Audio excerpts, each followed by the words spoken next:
नमस्ते साथी, आज मेरो साइडमा स्ल्याब कास्टिङ भइरहेको छ। तपाईहरुले हेर्न सक्नुहुन्छ आरएमसी को गाडी लागेको छ यहाँ र स्ल्याब कास्टिङ गर्नको लागि सर्वप्रथम हामी यहाँ दुई थोक चेक गर्छौं। यहाँ यो आरएमसी को गाडी हो। यो अलरेडी मिक्स्ड कन्क्रिट यहाँ आउँछ, रेडी मिक्स कन्क्रिट र यसलाई हामी के गर्छौं भन्दाखेरि यसको आज साइडमा एज अ प्र्याक्टिकली यहाँ हामी क्युब टेस्ट चेक गर्छौं र स्लम टेस्ट गर्छौं। यहाँ हेर्न सक्नुहुन्छ तपाईहरुले, यहाँ हाम्रो साथीहरुले यहाँ क्युब टेस्ट गरेको छ र यता यो स्लम को हेर्न सक्नुहुन्छ। स्लम टेस्ट गर्नको लागि दिएको छ यो स्लम कोन र स्लम टेस्ट गर्नुभन्दा पहिला तपाईलाई म केही कुरा देखाउन चाहे। हामीले पढेको छौं, जब हामी इन्जिनियरिङ पढ्दाखेरि हामी पढेका थियौं, यो भनेको हाम्रो कति इन्चको हुन्छ, यो 4 इन्चको हुन्छ। हेर्न सक्नुहुन्छ, हेर्नु 4 इन्चको आएको र यो बटम साइड भनेको यसको बटम डायमिटर यसको 8 इन्च हुन्छ। त्यो पनि तपाईलाई म देखाउन चाहे। हेर्नुस्, यो भनेको 8 इन्च आइसक्यो र यसको हाइट भनेको यो 1 फुट हुन्छ। त्यो पनि म तपाईलाई देखाइदिन्छु। यसको हाइट भनेको 1 फुट, हेर्न सक्नुहुन्छ यहाँ 1 फुट, ठीक छ। र यसलाई हामीले कन्क्रिट डालेर यसको स्लम टेस्ट गर्नेछौँ। तर तब हामी हेर्न चाहिँ यसको स्लम ट्रु स्लम पाउँछ कि कोलेप्स स्लम पाउँछ कि जेरो स्लम पाउँछ, ठीक छ। हेर्न सक्नुहुन्छ तपाईहरु, यो भनेको यो कन्क्रिट पम्प भयो।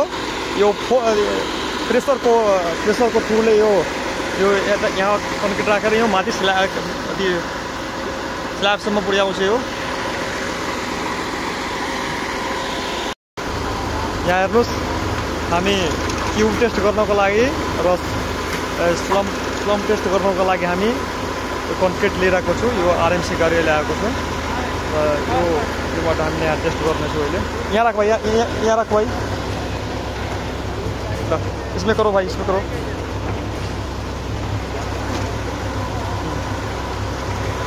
हेर्नुहोस्, अहिले हामी वर्कएबिलिटी टेस्ट गर्नको लागि कन्क्रिटको workability, water cement ratio check गर्नको लागि हामी क्या गर्न जा रहे हैं भाइ उधर? क्युब टेस्ट, यो स्लम कोनलाई हामीले यसलाई राम्ररी धोएर सफा पारिदिएको छु, क्लिन गरिदिएको छु र यसमा हामी अब कन्क्रिट डाल्नेछौँ। यसलाई हामी 4 लेयरमा यो कन्क्रिट हामी यसमा राख्नेछौँ र ट्याम्पिङ रडले यसलाई ट्याम्पिङ गर्नेछौँ 4 लेयरमा। भैया भाई इसको 4 लेयर में डालो आप, ठीक है? 4 लेयर में 4 बार डालना है इसको, 4 बार डालना। एक बार डाल के इसको वो टैंपिंग रड से इसको मार चलाना। 4 बार? हाँ, 4 बार डाला इसको, 4 बार डाला। अब हामी 4 लेयरमा डाल्छौँ। 4 लेयरमा यसमा हामी राखेर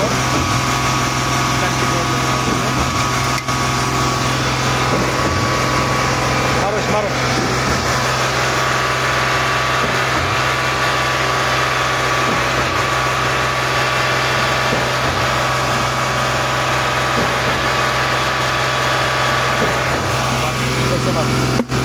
से नहीं मारा जाता है।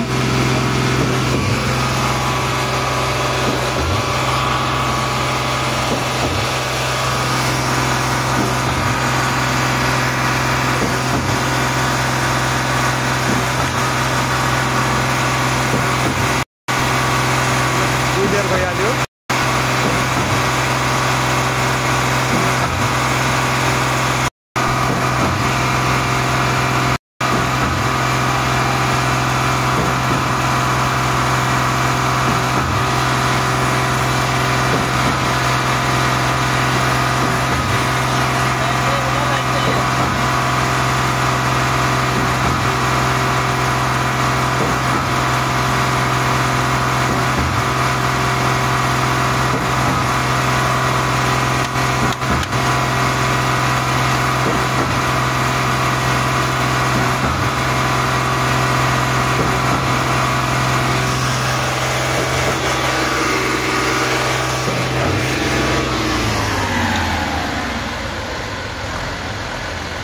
हेर्नुहोस्, हामीले यसलाई 4 लेयरमा राखेर ट्याम्पिङ गरिसकेको छु 25 टाइम्स।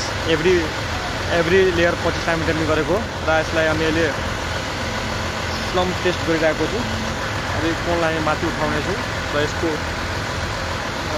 वर्केबिलिटी चेक गर्नुहोस् यसको स्लम भ्यालु कति छ त्यो चेक गर्नुहोस् हेर्नुहोस् उता हो हेर्नुहोस् वाओ चेक करो भाई कितना आ रहा है इंची टेप किधर है इंची टेप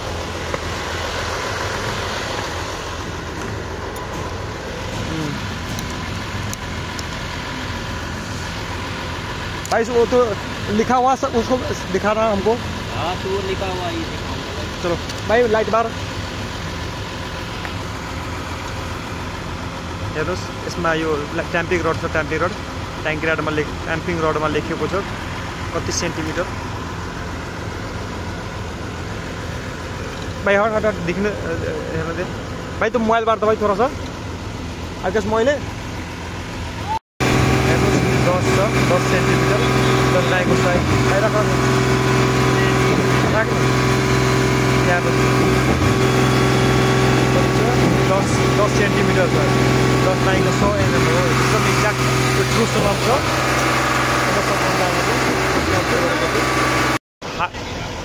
हामीले वर्केबिलिटी टेस्ट गरिसकेका छौँ र हाम्रो 10 सेन्टिमिटर भनेको 100 mm हो 100 mm भनेको हाम्रो ट्रु स्लम्प हो हाम्रो स्ल्याब कास्टिङ गर्नको लागि M30 ग्रेडमा कमसेकम 80 mm देखि 100 mm भ्यालु चाहिन्छ भनेको ट्रु स्लम्प हो र त्यसपछि हामी यसको